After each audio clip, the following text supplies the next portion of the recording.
Good morning, everyone, and thank you for joining us today. This has been a tumultuous couple of weeks for many of us, most impactful of which have been the highest daily number of positive COVID-19 cases that our county has seen during the pandemic. And we are here today to continue our weekly conversation on the important issues that surround COVID-19 and what we need to do as a community to combat further spread of the virus. Our focus is on the health of the community and providing the guidance you need to stay healthy. Today, I have the pleasure of introducing you to our new interim health officer, Dr. Francisco Velazquez, who is, in his own words, here to help by providing leadership, support, and guidance. As an experienced physician with a strong clinical background and business leadership skills, Dr. Velazquez brings a rich background to his new role. But rather than hearing it from me, let's bring him up here, and he's going to answer a few questions so that you can get to know him better.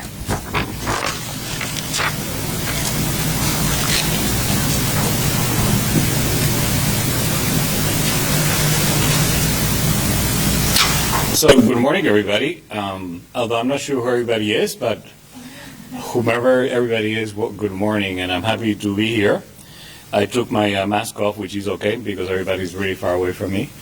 And the reason why I say that is because I'm not the only person in the room. I'm actually very fortunate to have a few members of the team here to help me, as they have a lot more knowledge and information of everything that I do at this point in time. So I think we were going to start with a couple of introductory questions so I can answer a little bit about who I am for those that don't know me as well. And then we'll go from there. Let's start out by sharing with our audience a little bit more about yourself and about your professional background. So that's a great question. And by the way, I don't know if you saw the picture on the paper. I look better in real life, but be that as it may, as Kelly mentioned, I'm a physician.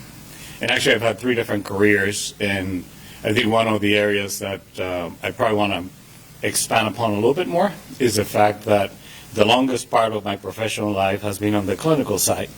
The shortest part of my professional life has been the last few years, more of as an executive, as a physician executive in healthcare.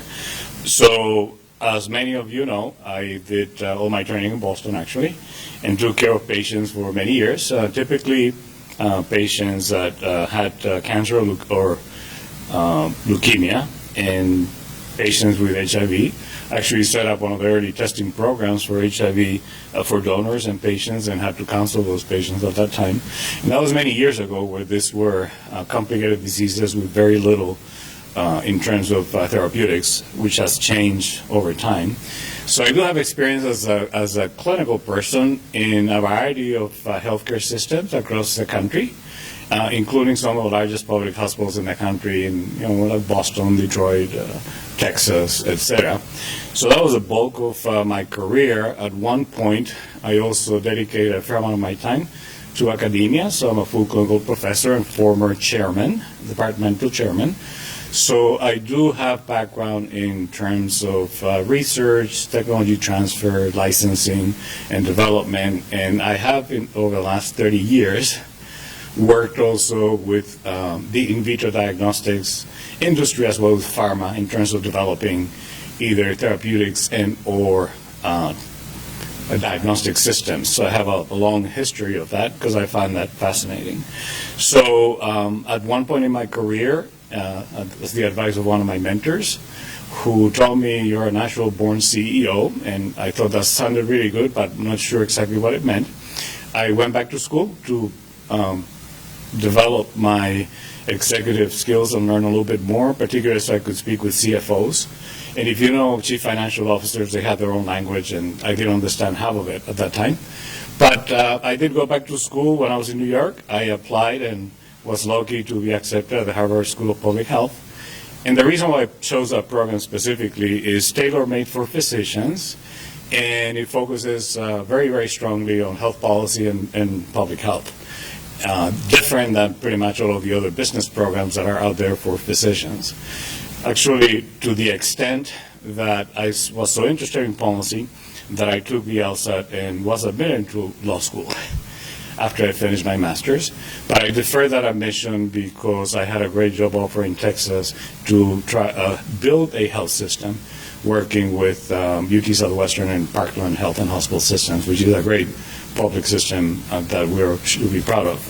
So after that, I did start focusing more as a physician executive on executive careers, got recruited by a couple of companies, ended up in Southern California running some high-end diagnostic institutions that are extremely well known if you're in the diagnostic industry.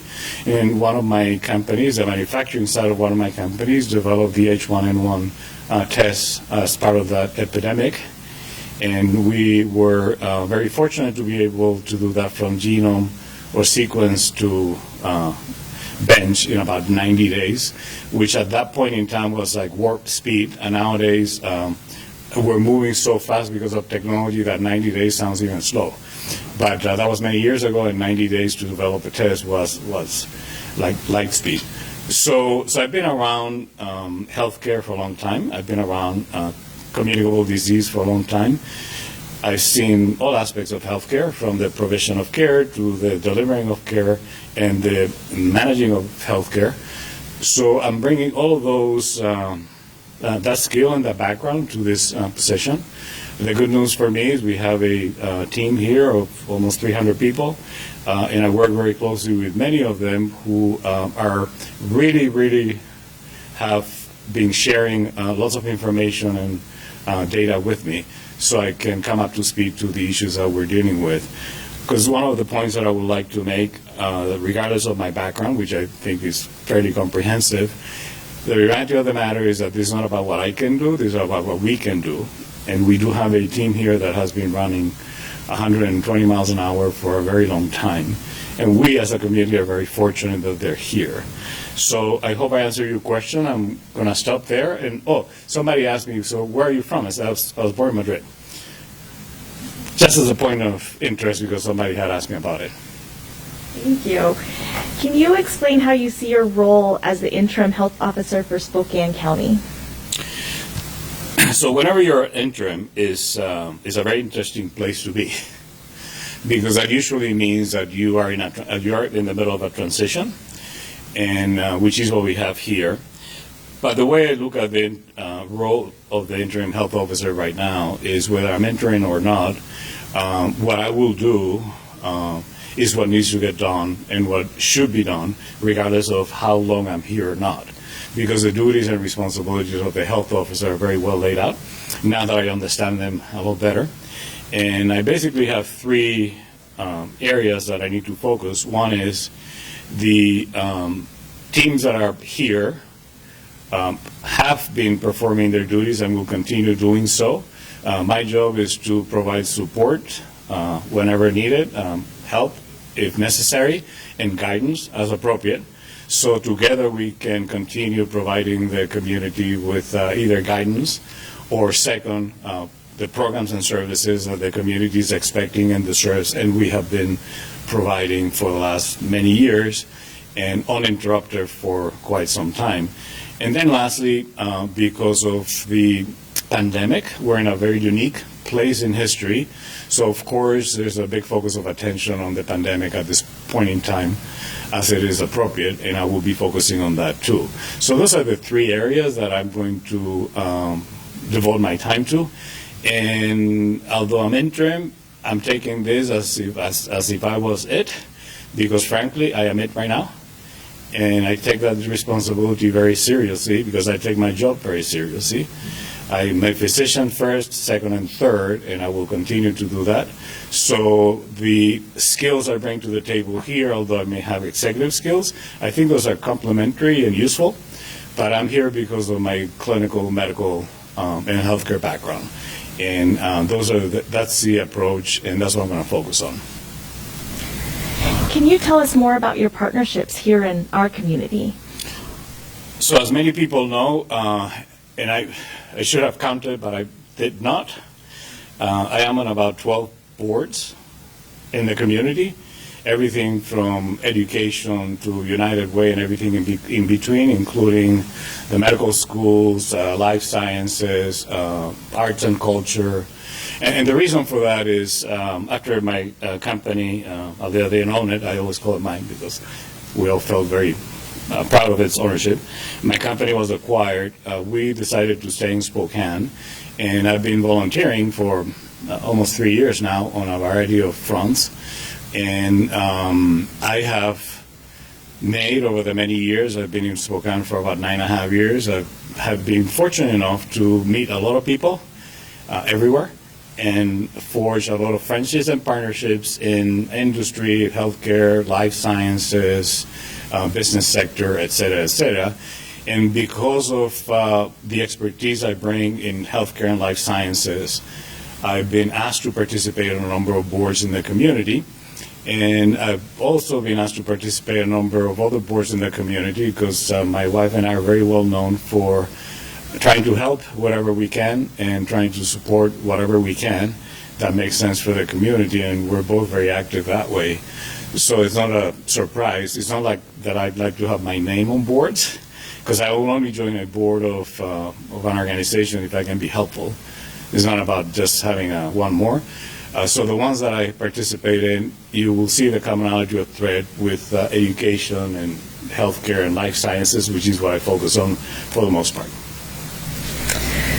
What do you believe will be your biggest challenge moving forward? You mean other than pronouncing my last name? You're getting pretty good. Yeah, well, all kidding aside, and in pronouncing, so I've lived in many states, and it's been interesting to see how my name gets pronounced depending on where I am. But I think that the biggest challenge that we have, so we do know that right now we are at a particular period of time when, as has been predicted by the team here, the numbers of COVID are going up. And it's something that we need to be very diligent as a community. And notice I said as a community in managing, because not just up to us. We all have a responsibility for mitigating and controlling this pandemic. But I think the biggest challenge is really re-engaging the communication and moving forward, because the team here, as well as I, we're focused on continuing our work. Whatever has happened in the past is in the rear view mirror, and that's where it needs to be for now, because there are processes that are not part of what we need to do every day, and I think my goal is to make sure we're focusing on those. So I think focusing on that, number one. Number two, focusing on the team, because the team has been going for very long hours for very many months, and that I will tell you as a physician, that worries me a little bit, because we can only take so much. A human body can only take so much, and that's one of the things we're starting to look at a little bit more closely. And then I think lastly, as a community member, and I will say that we all have pandemic fatigue, and not only those that are healthcare or regional health district, but those of us in the community. But we're at a point in time where this is like a marathon, not a sprint. We've been going for a long time, but we cannot really relax right now. It's not the time to relax. It's actually the time to be even more compliant with all of the guidance the team here has been providing for the last many months. And that's going to be a little bit of a challenge because we're all tired, and I understand. I don't know anybody that enjoys wearing face masks or facial coverings, but if that's what we need to do, and social distance, and I've always washed my hands. I'm a compulsive hand washer, so that's never been a problem for me. And I love sanitizer. I've been using it since it came out in the market 15 plus years ago. But I think really doing those simple things that sound boring and repetitive but are very important is the way we're going to get through. And that's our biggest challenge right now. And I understand that because we're tired. You know, we're physically and emotionally exhausted. And I get that. But we have to get that second wind and move forward with it. Thank you. So right now, our positive case data in Spokane County is rising, and many in the community want to know how you will handle it. What can they expect? So we will handle it, or I will handle it the same way, and I'll tell you how I usually do things. Because as a physician, I have a very analytical mind, which has served me well in all of the opportunities I've ever had. And the team is really good about having the data and the information, the actionable information. And I want to emphasize, we look at the science, we look at the data, we look at the outcomes, and then we make recommendations based on that. And we try really hard to, everything else is background noise. We focus on that. So we've been following the data every day since I've been here. This is my 4th day. And we'll continue to look at the data. The good news is we've been also working with our partners in the community, with education and others, trying to help them maneuver these complicated times. But at the end of the day, the medicine, the science, the data, and the outcomes are going to tell us what we need to do. It's not about my opinion. That's not an opinion. It will be, what is the actionable item out of this analysis? And I know that sounds very scientific, but that is the only way we can do it. We need to be analytical. And I can tell you the teams here are really good at analytics. They really know how to look at data and distill from it direction. And one of our viewers asked, kind of along the same lines, how can you partner with community businesses and schools to help them prepare and address outbreaks? Sure. And I will have to say that, and I appreciate the question from the viewer, although honestly that question is not directed at me specifically. I think that question is directed at us. And the reason why I say that is because we do have industry segment specific teams that have been working very diligently with those and are the ones that are hands-on every single day and the people that I rely on. The reason for that is it's impossible for one person, me or anybody else, to be everywhere and know everything. And actually, I've learned one of the most important skills that I learned as an executive many years ago was to delegate and make sure the team was front and center, carrying their daily responsibilities, and then my job is to support them. So we have a large number of people that have been doing that. And they already have the relationships. Actually, as I was coming into this, I received a number of calls from many of higher education, healthcare leaders, and others, and they pointed specifically to some of the people that they've been working with, and actually told me, you need to speak with, and they gave me a name. Actually gave me several names. And because they say that person in your team really has a good handle on what we've been doing. And that's exactly what I did, actually. I reached out to the names that I had and to the people that are responsible for the teams. So I think that's how we're going to continue the partnerships. I think the fact that I happen to know a lot of these folks that are healthcare leaders or higher education or business leaders just makes it easier for me to communicate. But I do have to say, having been on that side of the equation, on the community side of the equation, part of many of these conversations, that the regional health district already has a good relationship with all of those. So this is just about continuing and make sure we remain engaged as we have been, which again is not about me. It's about what we've been doing, and I will continue doing what we have been doing.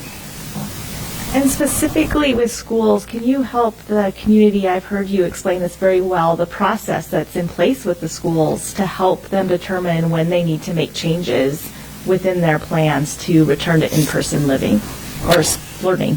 Learning, yeah. Well, some of the higher education institutions do have resident programs, which is one of the reasons why it's a more complicated environment.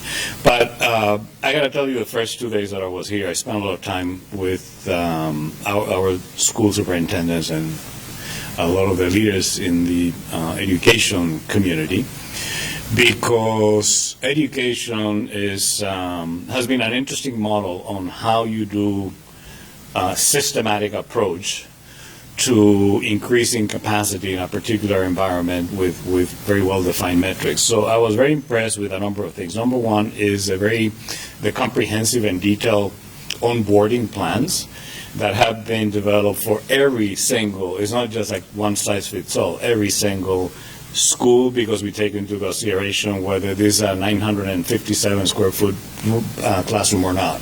I mean, there's a lot of detail that goes into that, everything from the number of students, the type of students, the type of curriculum, how do they get to the classroom or not, the size of the, I mean, there's a lot of data, and on the basis of that, those plans are developed, and then those plans have a cadence of we move forward with the next step. Notice I didn't use word phase, said step, and I'm being very specific about that, the next step. And we look at the outcomes, analyze the outcomes, and determine whether we're ready for an additional step and or do we need to realign the strategy. So the reason why I say that is because none of these plans are written in stone. All of these plans are very well laid out, are very comprehensive, but we do understand that we need the flexibility to be able to realign if we need to, and or take a step to the right or a step to the left if necessary. So I am very grateful for the work that has been done. We continue, and like I said, I spent my first 2 days here mainly around education, which is one of the reasons why I couldn't do some other things, but that was a very high priority. Why? Because we had all these young learners getting back to school on Monday. So that was the first priority. I do believe we all agree as members of the community, as parents, that it is good for young learners to be in school.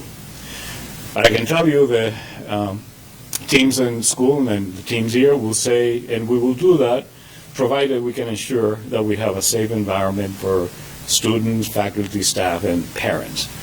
And that's where, what happens in the community becomes a factor and a variable to consider as part of those plans.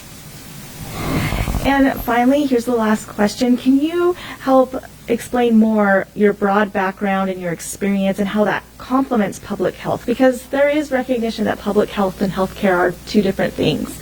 But can you explain how your unique variety of background experiences help you contribute to that? Sure.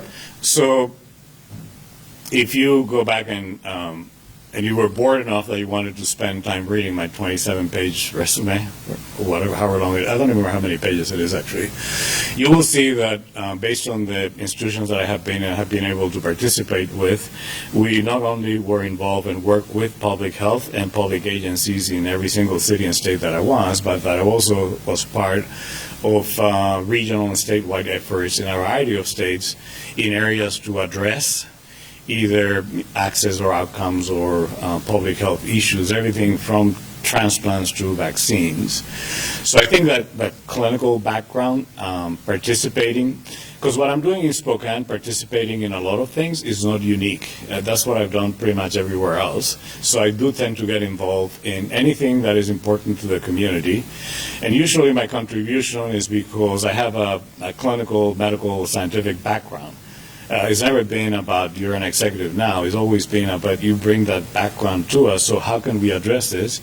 And I can tell you I got involved in the pandemic early on. One of the first calls I got was from one of the organizations, Life Sciences Washington, which is our statewide organization for professional organization for life sciences. And the call was, will I be willing to put together a group to gather some data and analyze capacity for the state and provide that to the state, which we did. I got involved on the regional testing task force because I have a fair amount of background on that. And I did work with Dr. Lutz. I collaborated with him. I have a lot of respect for his professional expertise. And I was a little bit of a sounding board with him or for him in areas of diagnostics and testings and new technologies. And actually, as many of you know, we co-authored an article on facial coverings, which we did together. So my involvement around and within and touching and contributing to public health is 35 years long.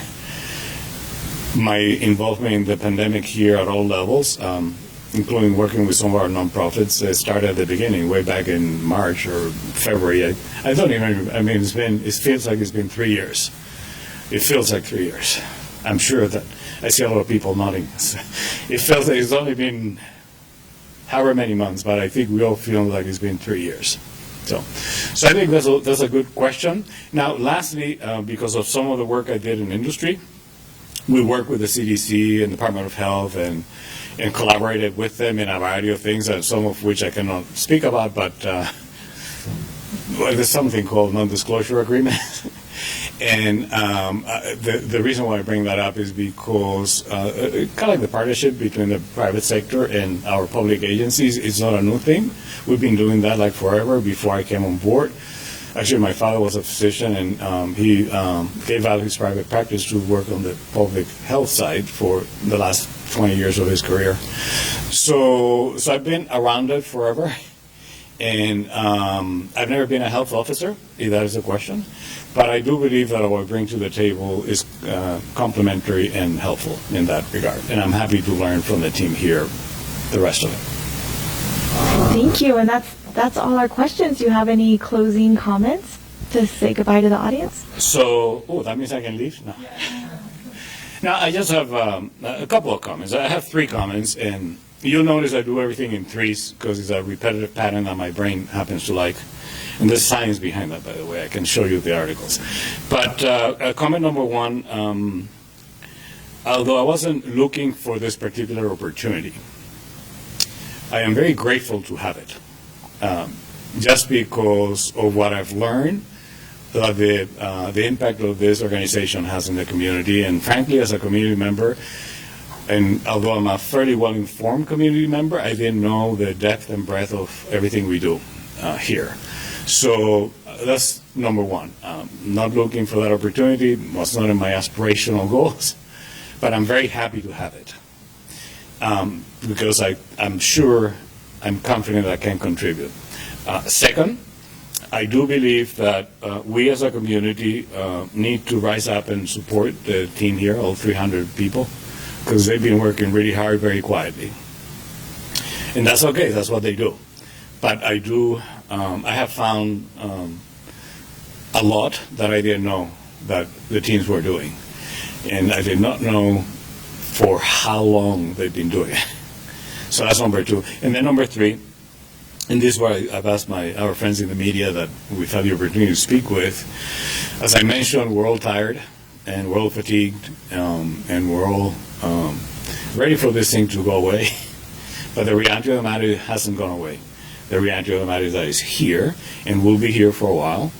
And it's not about what the regional health district can do. It's about what we, the community, can do for ourselves.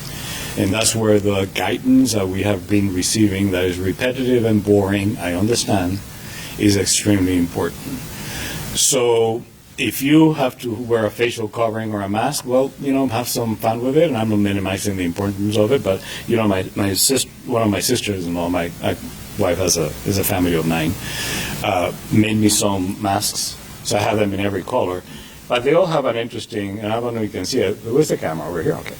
Because they're kind of like formal, right? This goes with my outfit. But they're also whimsical on the other side.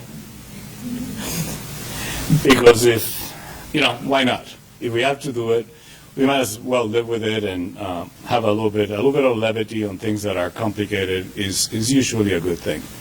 A little bit of humor in life, even though we don't feel like smiling a lot, but a smile is physiologically good for you. So that's my message. I'm going to stop, and I think we have some questions coming. No, Nope. We're good. We're going to tune out, and I will come up and say goodbye. Oh, hold on. So I need to put my mask on. Thank you, everybody.